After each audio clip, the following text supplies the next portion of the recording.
નમસ્કાર સાથીઓ, હાલ એક સમાચાર મળી રહ્યા છે કે કોકરોચ જનતા પાર્ટીના ફાઉન્ડર અભિજીત દીપકે સાહેબ ઉપર જયપુરમાં પ્રોટેસ્ટ દરમિયાન એક અસામાજિક તત્વો દ્વારા થપ્પડ મારવામાં આવી છે।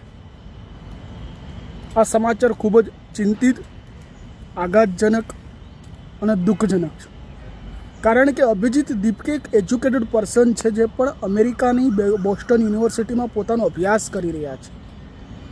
એ અભિજીત દીપકેએ ભારતની શિક્ષા પ્રણાલીને સુધારવા માટે, ભારતના વિદ્યાર્થીઓ સાથે થઈ રહેલા અન્યાયની સામે લડાઈ લડવા માટે પોતાનો અભ્યાસ અધૂરો છોડી અમેરિકાથી ભારતની ધરતી ઉપર ડૉક્ટર બાબા સાહેબ આંબેડકરના વિચારોને લઈને આવે છે અને 6 જૂન જંતર મંતર ઉપર કોકરોચ જનતા પાર્ટીના માધ્યમથી સરકારની આંખ આડા જે કાન થયેલા છે તેને ઉઘાડવાની કોશિશ કરે છે।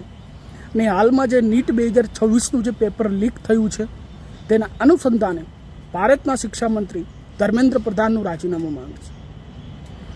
જંતર મંતરનું પ્રોટેસ્ટ હોય, લખનઉનું હોય, પૂનાનું હોય કે બેંગ્લોરનું પ્રોટેસ્ટ હોય, ક્યાંય પણ ધર્મ વિશે, સરકાર વિશે કોઈ પણ પ્રકારની ટિપ્પણી કરવામાં નથી આવી, કોઈ પણ અપશબ્દનો પ્રયોગ કરવામાં નહીં આવ્યો।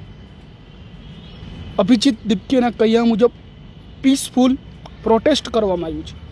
તો પછી આજે 15 જૂન 2026ના રોજ જે જયપુરમાં જે પ્રોટેસ્ટ હતું, જે દરમિયાન અભિજીત દીપકેની ત્યાં એન્ટ્રી થવી અને કોઈ અસામાજિક તત્વો દ્વારા તેમને થપ્પડ મારવી, આ દેશના યુવાનોની સામે મોટો પ્રહાર છે।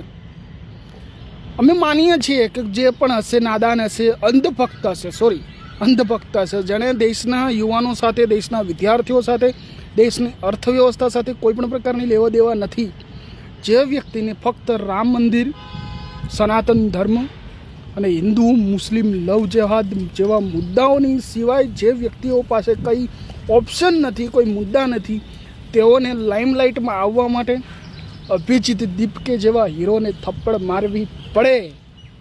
પરંતુ આ દેશનો યુવાન, આ દેશનો વિદ્યાર્થી અભિજીત દીપકે સાહેબ જોડે છે, કોકરોચ જનતા પાર્ટી જોડે છે, કારણ કે દેશની સુપ્રીમ કોર્ટના ચીફ જસ્ટિસ સૂર્યકાંત સાહેબ દ્વારા સરકારને આકરો ટીકા નહીં કરવામાં આવતી કે ભાઈ તમે યુવાનોને રોજગાર આપો, પેપર લીકને ડામો, જવાબદારો સામે કાર્યવાહી કરો, પણ નહીં।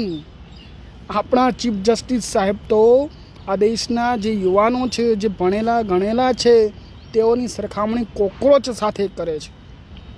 ત્યારે આ દેશના યુવાનોએ, ત્યારે આ દેશના વિદ્યાર્થીઓએ મેદાનમાં આવવું પડે છે અને ત્યારે અભિજીત દીપકે જેવા વ્યક્તિઓએ આ દેશની સરકારની સામે બાયો ચડાવવી પડે છે।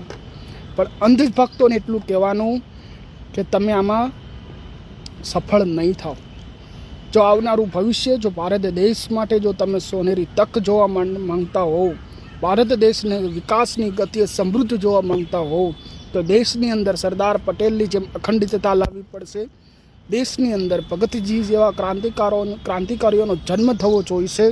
આ દેશની અંદર બાબા સાહેબ આંબેડકરના સપનાનું ભારત, આ દેશની અંદર સમાનતા લાવવી પડશે। કોઈ પણ વ્યક્તિ ગરીબ ના રહે, કોઈ પણ વ્યક્તિ બેરોજગાર ના રહે, કોઈ પણ વ્યક્તિ જ્ઞાતિ જાતિના ભેદભાવથી પીડિત ના રહે। કોકરોચ જનતા પાર્ટી જિંદાબાદ, ઇન્કલાબ જિંદાબાદ, જય ભીમ, જય સંવિધાન।